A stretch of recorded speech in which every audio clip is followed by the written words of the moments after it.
Good morning, everybody. My name is Gabriel Ambrose. I've been attending the doors since January of this year. Around May of 2022 is when Christ called me to be one of his own. Prior to knowing Christ, my life was consumed with disgraceful passions and lots of guilt, anxiety, and anger. In my late years of high school, I struggled heavily with drugs and alcohol. I hung around the wrong people and made lots of poor decisions that led further into my guilt and anger. In 2018, when I was 17, got into a bit of trouble and was sent to an all-boys home in Pennsylvania. Unbeknownst to me, this was the beginning of the Lord's work in my heart. He far removed me from the disgraceful lifestyle that I had lived in for the past couple of years and allowed me to regain my focus on relationships with my family and other areas of importance. Fast forward to April of 2022, years had passed since my time in Pennsylvania. I was working as an EMT at NorCal Ambulance back home in California, and this is where I met my now wife, Taylor. She is right there. At this time, Taylor and I were hardly friends who only knew each other from work. One day after a shift, I expressed to Taylor about this immense guilt that I felt about my previous lifestyle.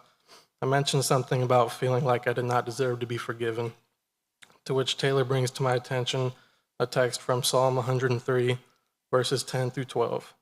It reads, "He does not deal with us according to our sins, nor repay us according to our iniquities.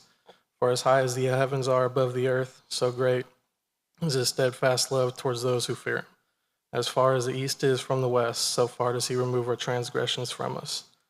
This text convicted my heart and allowed me to begin to see the love of Christ. I started going to church on Sundays and going to a young adults group that Taylor had invited me to. And it was at this young adults group that I first heard the gospel accurately preached. This is when I began to learn more about the work and the person of Jesus Christ.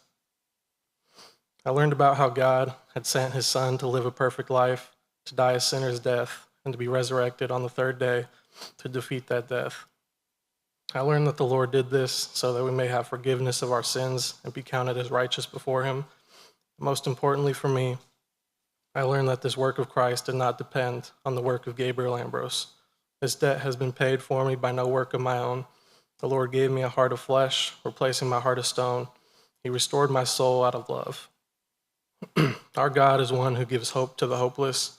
He gives value to those who feel worthless, and he is the light where there is only darkness. There is one God. He is the author of our universe, and he loves you. Thank you.